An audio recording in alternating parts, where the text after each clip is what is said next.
example where welfare and development go hand in hand. Telangana is a rare case where rural development and urban development go hand in hand. Telangana is a rare state where information technology also grows, at the same time agriculture exports also grow. Telangana is a rare state where industry also is growing, at the same time environmental friendly measures are also being taken. ఇట్లాంటి సమగ్రమైన సమున్నతమైన సమ్మిళితమైన సమగ్రమైన అభివృద్ధి ఈ రోజు భారతదేశంలోని 28 రాష్ట్రాల్లో ఏ రాష్ట్రంలో కూడా లేదు అని నిర్వివాదంగా బల్లగుద్ది చెప్పే సత్తా ఈ రోజు తెలంగాణ ప్రభుత్వానికి తెలంగాణ ప్రజలకు ఉంది అధ్యక్ష. ఆనాడు గౌరవ పెద్దలు రాష్ట్ర ముఖ్యమంత్రి కేసీఆర్ గారి నాయకత్వంలో ఉద్యమ శాస్త్రానికి ఆనాటి తెలంగాణ ఉద్యమం ఒక టీచింగ్ పాయింట్ అయితే నేటి సముజ్వల తెలంగాణ ప్రగతి ప్రస్థానం ఖచ్చితంగా ఈ దేశంలోనే టాకింగ్ పాయింట్ అని చెప్పి కుండబద్దలు కొట్టినట్టు చెప్పొచ్చు అధ్యక్ష. అధ్యక్ష, నాయకుడికి విజన్ ఉండగానే సరిపోదు అధ్యక్ష. గౌరవనీయులు పెద్దలు కేసీఆర్ గారు ఒక రైతు బిడ్డ, గ్రామీణ ప్రాంతం నుంచి వచ్చిన బిడ్డ కాబట్టి ఆయనకు పల్లె జనాలకు ఏం కావాలో తెలుసు, సుదీర్ఘ రాజకీయ అనుభవం సుదీర్ఘ ప్రజా జీవితం ఉన్నది కాబట్టి మరి పట్టణాలకు ఏం కావాలో కూడా తెలుసు అధ్యక్ష. కానీ నాయకుడికి విజన్ ఉండగానే సరిపోదు, ఆ నాయకుడి విజన్ను అమలు చేసే యంత్రాంగం ఉండాలి. అందుకే నేననేది ప్రభుత్వ సంకల్పాన్ని పరిపాలనా సంస్కరణలను సమర్థవంతంగా అమలు చేసి సంక్షేమాన్ని ప్రతి గడపకు అభివృద్ధిని ప్రతి పల్లెకు పట్టణానికి చేర్చిన మా లక్షలాది మంది ప్రభుత్వ ఉద్యోగులందరికీ ఈ సందర్భంగా రాష్ట్ర శాసన తరపున నేను సలాం చెప్తా ఉన్నాను అధ్యక్ష. అధ్యక్ష, దేశం కడుపు నింపే స్థాయికి ఈ కరువు నేలగా పిలువబడ్డ తెలంగాణ ఈరోజు దేశం కడుపు నింపే స్థాయికి ఎదిగింది అంటే మరి ఆ స్థాయికి తీసుకెళ్లిన మా వ్యవసాయ శాస్త్రవేత్తలను, వ్యవసాయ శాఖ అధికారులను, మా రైతన్నలను ముఖ్యంగా ఈ వేదిక ద్వారా సలాం చెప్తా ఉన్నా అధ్యక్ష. కంటికి రెప్పలాగా రాష్ట్ర ప్రజలను ఈరోజు కాపాడుతున్న హోంగార్డ్ నుంచి మొదలు పెడితే పోలీస్ డిపార్ట్మెంట్లోని ఉన్నతాధికారుల వరకు శాంతి భద్రతలను కంటికి రెప్పలా కాపాడుతున్నందుకు వారికి కూడా సలాం చెప్తా ఉన్నాను అధ్యక్ష. అధ్యక్ష, చంటి బిడ్డ నుంచి పండు ముసలి వరకు ప్రతి ఒక్కరికి కరోనా లాంటి విపత్కాలంలో కూడా అద్భుతమైన మెరుగైన వైద్యాన్ని అందించిన మా ఆరోగ్య సిబ్బందికి కూడా హృదయపూర్వకంగా నేను సలాం చెప్తా ఉన్నాను అధ్యక్ష. రేపటి తెలంగాణ భవిష్యత్తుకు బంగారు బాటను నిర్దేశిస్తున్న, ఉత్తమ పౌరులుగా తీర్చిదిద్దుతున్న మన ఊరు మన బడి మన గురుకులాల అధ్యాపకులకు, టీచింగ్ సిబ్బందికి కూడా హృదయపూర్వకంగా నేను సలాం చెప్తా ఉన్నాను అధ్యక్ష. ఉద్యోగ ఉపాధి రీత్యా దేశ విదేశాల్లో ఉంటూ ఇదిరా మా సత్తా అంటూ తెలంగాణ ఘనతను ఈరోజు వివిధ దేశాల్లో ఎలుగెత్తి చాటి చెప్తున్న తెలంగాణ ఎన్ఆర్ఐ బిడ్డలకు కూడా నేను సలాం చెప్తా ఉన్నాను అధ్యక్ష. ప్రాణాలకు తెగించి భూపురల్లోంచి నల్ల బంగారాన్ని వెలికితీసి రాష్ట్ర వ్యాప్తంగానే కాదు దక్షిణ భారతదేశంలో ఇతర రాష్ట్రాల్లో కూడా వెలుగు జిలుగులు నింపుతున్న మా సింగరేణి కామ్రేడ్లకు ఈరోజు నేను సలాం చెప్తా ఉన్నాను అధ్యక్ష. పల్లెల్లో పట్టణాల్లో రాష్ట్రానికి అవార్డులను సాధిస్తూ ప్రజలకు ప్రజారోగ్యాన్ని మెరుగైన పారిశుద్ధ్య సేవల ద్వారా అందిస్తున్న పంచాయతీల్లో ఉండే, గ్రామ పంచాయతీల్లో ఉండే, పట్టణాల్లో ఉండే సఫాయి అన్నలందరికీ, అక్కలందరికీ కూడా నేను సలాం చెప్తా ఉన్నాను అధ్యక్ష. యావత్ తెలంగాణ సమాజం ఏ రకంగానైతే ఉద్యమంలో కేసీఆర్ గారు వెంట నడిచిందో ఈ 8.5 ఏళ్ల ప్రగతి ప్రస్థానంలో కూడా అదే పద్ధతుల్లో తెలంగాణ సమాజం ఈరోజు నడుస్తూ ఉంది అధ్యక్ష. నాటి ఉద్యమ నాయకుడే నేడు దేశంలోనే ఉత్తమ పాలకుడని అన్ని రకాల సంస్థలు చెప్తా ఉన్నాయి. కేసీఆర్ గారి సారథ్యమే, ఎవరు ఏమన్నా కేసీఆర్ గారి సారథ్యమే తెలంగాణ రాష్ట్రానికి, తెలంగాణ రాష్ట్ర ప్రయోజనాలకు శ్రీరామ రక్ష అని గర్వంగా ఖచ్చితంగా చెప్పే స్థితిలో మేము ఉన్నాం అధ్యక్ష. ఈరోజు అందరం కూడా 8.5 ఏళ్ల పాలన 4 ముక్కల్లో చెప్పాలి అంటే ఇవాళ తెలంగాణలో కరెంటు కష్టం లేదు, తాగునీటి తన్లాట లేదు, పేకాట క్లబ్బు లేదు, గుడుంబా గబ్బు లేదు, ఇంటి పర్మిషన్కు ఇబ్బంది లేదు, ఉగ్రవాదుల ఊసు లేదు, బాంబు పేలుళ్ల భయం లేదు, మత ఘర్షణల ముచ్చటే లేదు, కర్ఫ్యూల కలకలం అంతకంటే లేదు, గంగా జమున తహజీబ్కు డోకా లేదు, పరిశ్రమలకు పవర్ హాలిడే లేదు, పెట్టుబడిదారులకు పైరవీకారుల బెడద లేదు, ఉపాధి అవకాశాలకు కష్టపడేటోళ్లకు తెలంగాణలో కొదవ లేదు, ప్రభుత్వంలో పైరవీకారులకు అడ్రస్ లేదు, పథకాల కోసం ఆఫీసుల చుట్టూ చక్కర్లు కొట్టే అక్కెర లేదు, సుస్థి చేస్తే ఏమైతుందో అనే ఆందోళన బస్తీల్లో లేదు, మంచం పట్టిన మన్యమనే వార్తలు లేవు, పిల్లల చదువులపై తల్లిదండ్రులకు బెంగ లేదు, అభివృద్ధి పనులకు ఆటంకం లేదు, సంక్షేమంలో మన ప్రభుత్వానికి తిరుగు లేదు, తెలంగాణ మోడల్కు ఈ దేశంలోనే సాటి మరొకటి లేదు. అందుకే దేశం చూపు తెలంగాణ వైపు, అందుకే దేశ ప్రజల చూపు కేసీఆర్ నాయకత్వం వైపు అనే మాట ఈ సందర్భంగా విజ్ఞప్తి చేస్తా ఉన్నాను. అధ్యక్ష, పెద్దలు కేసీఆర్ గారు ఎప్పుడు చెప్తా ఉంటారు, నాయకుడికి విజన్ ఒకటే ఉంటే సరిపోదు, చిత్తశుద్ధి ఉండాలి. చిత్తశుద్ధితో పాటు వాక్శుద్ధి ఉండాలి.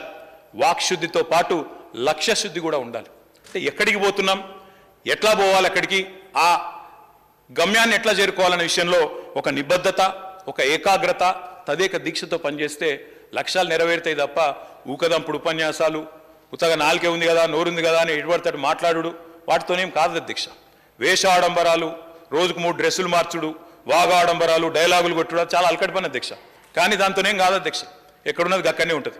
కానీ ఈరోజు తెలంగాణలో నీళ్లు, నిధులు, నియామకాలు అనే శీర్షికన అనే నినాదం ఏదైతే స్ఫూర్తిగా కదం దొక్కినామో, ఉద్యమంలో ఆనాడు పనిచేసినామో, దానికి అనుకూలంగా, దానికి అనుగుణంగా ఆత్మగౌరవం, స్వయం పాలన కోసం శ్రమించినాం.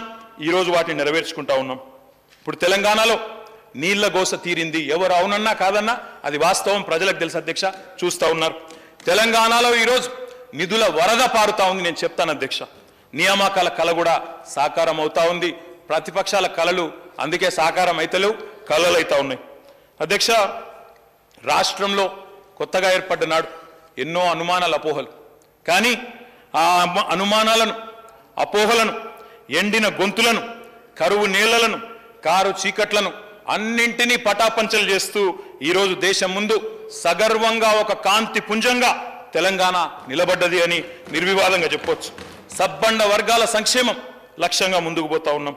ఒకనాడు పాటలు రాసుకున్నాం అధ్యక్ష, పల్లె కన్నీరు పెడుతోంది అని ఆనాడు కాంగ్రెస్ పార్టీ వారు వారి ఎన్నికల అస్త్రంగా పాటను వాడుకొని మరి అధికారంలోకి వచ్చినారు. 2004లో పల్లె కన్నీరు పెడుతుందని చెప్పి ఆనాటి పాలకుల మీద దాడి చేసి వచ్చినారు అధ్యక్ష. ఈరోజు నవచరిత్రకు అవే పల్లెలు, పల్లె కన్నీరు పెడుతుందని ఆనాడు వలపోయిన పల్లెలు ఈరోజు నవచరిత్రకు నాంది పలుకుతా ఉన్నాయి. భారత ప్రభుత్వం అత్యుత్తమ గ్రామ పంచాయతీలు 20 ఎక్కడున్నాయంటే 19 తెలంగాణలో ఉన్నాయని చెప్పి అలా జయకేతనం ఎగరవేస్తా ఉన్నాయనే మాటని ఈ సందర్భంగా విజ్ఞప్తి చేస్తా ఉన్నా అధ్యక్ష. బతుకు చిత్రం ఛిద్రమైన చోటనే కొత్త ఆశలు, ఆశయాలతో జీవితాల నిర్మాణం తిరిగి ప్రారంభమైంది అధ్యక్ష.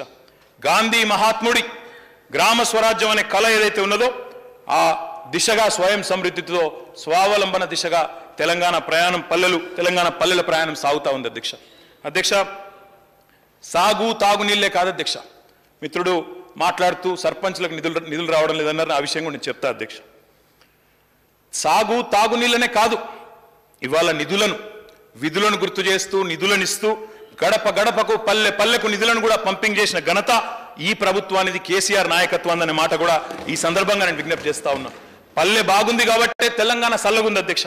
పల్లె ప్రజల జీవితాలకు ఆయువు పట్టైన వ్యవసాయానికి, వ్యవసాయ రంగానికి గౌరవ ముఖ్యమంత్రి గారు ఎంత చేసినారో బహుశా 75 సంవత్సరాల స్వతంత్ర భారతదేశంలో ఏ నాయకుడు కూడా అంత పని చేయలేదు అన్నమాట గర్వంగా చెప్పుకోవచ్చు అధ్యక్ష. పరిపాలకుడే రైతు బిడ్డ అయితే, స్వయంగా పరిపాలించే నాయకుడే రైతు అయితే ఫలితాలు ఎట్లుంటాయనే తందుకు తెలంగాణ వ్యవసాయ రంగమే గొప్ప ఉదాహరణ అని చెప్పి కూడా చెప్పవచ్చు అధ్యక్ష. 10 సంవత్సరాలు కూడా లేని పసికూన తెలంగాణ ఈరోజు వ్యవసాయంలో కొత్త పుంతలు దొక్కుతూ దేశ చరిత్రలోనే కొత్త కొత్త విజయాలను నమోదు చేస్తూ ఉంది అధ్యక్ష. ఇవన్నీ కూడా ఈరోజు ఒప్పుకున్నా ఒప్పుకోకపోయినా వారి మనసుల్లో మాత్రం తెలుసు అధ్యక్ష, వారికి కూడా. అధ్యక్ష, ఒకనాడు పాటలు గుర్తొస్తాయి అధ్యక్ష. పల్లె పల్లె నా పల్లేర్లు మొలిచే పాలమూరులోనా, నా తెలంగాణలోనా అని పాట రాసుకున్నాం అధ్యక్ష ఉద్యమ కాలంలో.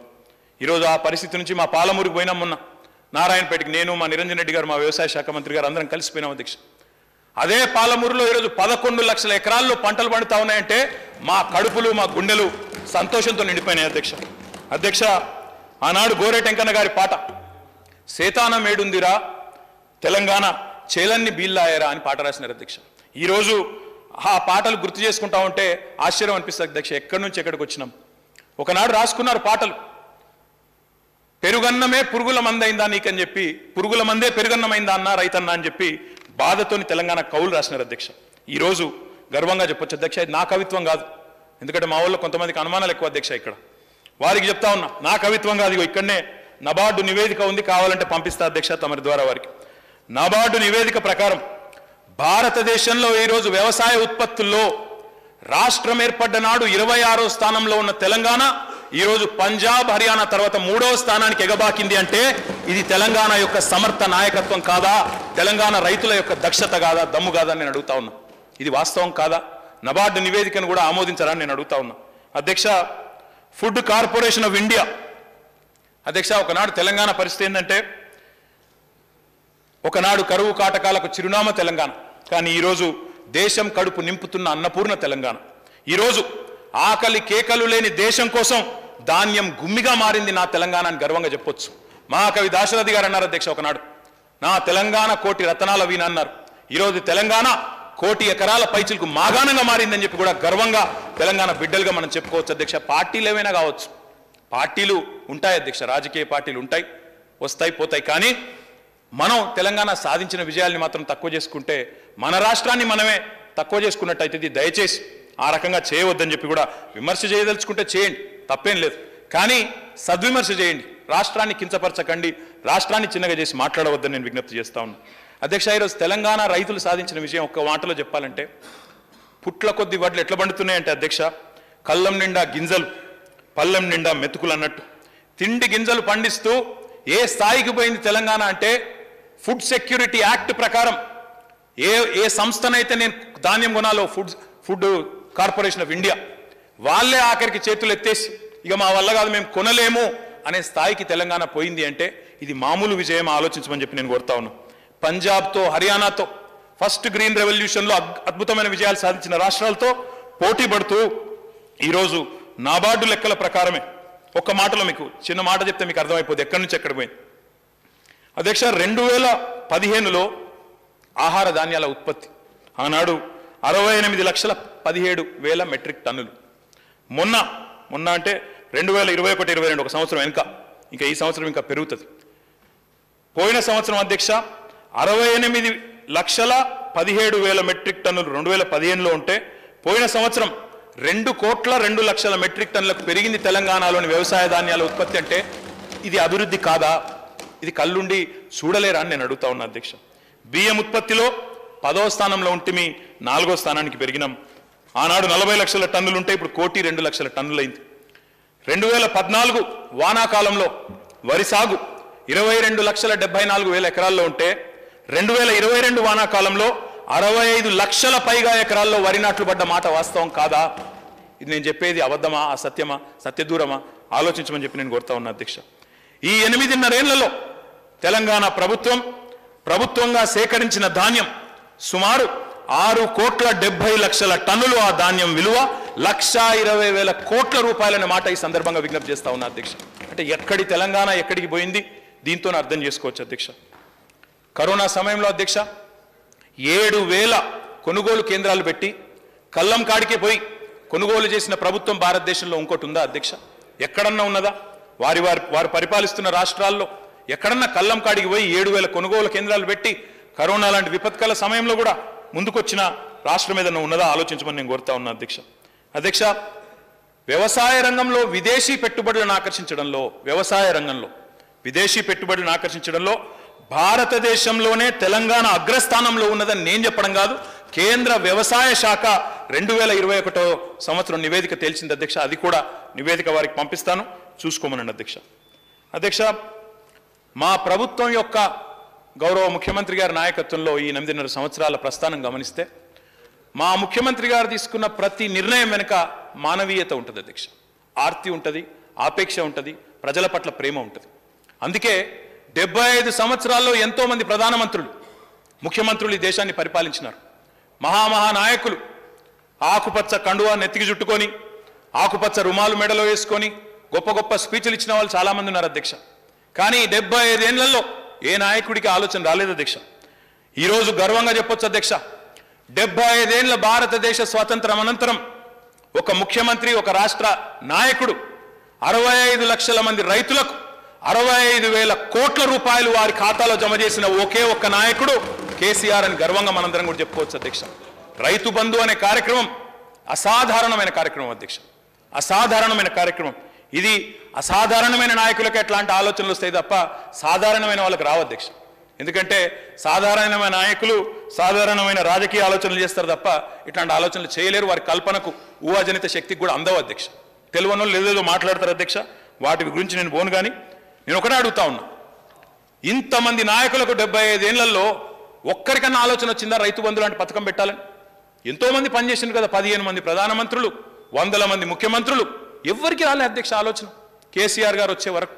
అంటే దాన్ని బట్టే చెప్పొచ్చు అధ్యక్ష, నాయకుడికి మనసు ఉంటే, పరిపాలకుడికి ఆపేక్ష ఉంటే, ప్రజల మీద ప్రేమ ఉంటే ఇట్లాంటి కార్యక్రమాలు వస్తాయి అధ్యక్ష. అధ్యక్ష, ఈ కార్యక్రమాన్ని నచ్చని నేత లేడు, మెచ్చని ఆర్థికవేత్త లేడు. 28 రాష్ట్రాల రైతు సంఘాల ప్రతినిధులు వచ్చారు అధ్యక్ష. వచ్చి ముఖ్యమంత్రి గారితో సమావేశమై వారు అన్నమాట, మీరు దేశమంతా ఈ స్కీమ్ అమలు చేస్తే మీ కాళ్ళు గడిగి నెత్తిన పోసుకుంటారు సార్ రైతులు వేరే వేరే రాష్ట్రాల్లో అని చెప్పినారు అధ్యక్ష. అంతకంటే గొప్ప ప్రశంస ఏముంటుంది అధ్యక్ష పరిపాలకుడికి? అశోక్ గులాటి, అరవింద్ సుబ్రహ్మణ్యన్, దేవేందర్ శర్మ, అన్నా హజారే, రంగరాజన్, ఎస్కే సింగ్ లాంటి ఎంతో మంది వ్యవసాయ నిపుణులు, ఆర్థికవేత్తలు, అగ్రోనమిస్టులు అందరూ కూడా ప్రశంసించినారు అధ్యక్ష. ప్రపంచంలోనే వినూత్న పథకంగా ఐక్యరాజ్య సమితి కూడా ప్రశంసించింది రైతు బంధును అనే మాట కూడా మిత్రులకు ఈ సందర్భంగా నేను తెలియజేస్తా ఉన్నాను. అయితే రైతు బంధు మీద కూడా కొన్ని చిల్లర మల్లర విమర్శలు వేస్తూ ఉంటారు అధ్యక్ష. రైతు బంధు అనగానే ఒక ఆయన, ఇదంతా పెద్ద పెద్ద వాళ్ళకే పోతున్నది, చాలామంది పెద్ద పెద్ద వాళ్ళు తింటున్నారు ఇలా అని అడ్డగోలుగా మాట్లాడతారు అధ్యక్ష. అధ్యక్ష, మంచిని మంచిగా చూసే సమాజం లేదు అధ్యక్ష, చాలా విచిత్రమైన సమాజం, అంటే ముఖ్యంగా మా ప్రతిపక్షాలు అధ్యక్ష. అందుకే వారికి, వారి ద్వారా ప్రజలకు, తమరి ద్వారా అందరికీ కూడా చెప్పాలనుకుంటా ఉన్నా అధ్యక్ష. అధ్యక్ష, ఈరోజు ఈ రైతు బంధు అనే కార్యక్రమం ద్వారా ఎవరికి పోతున్నాయి నిధులు? సంవత్సరానికి 15,500 కోట్ల రూపాయల నిధులు, అంటే 70%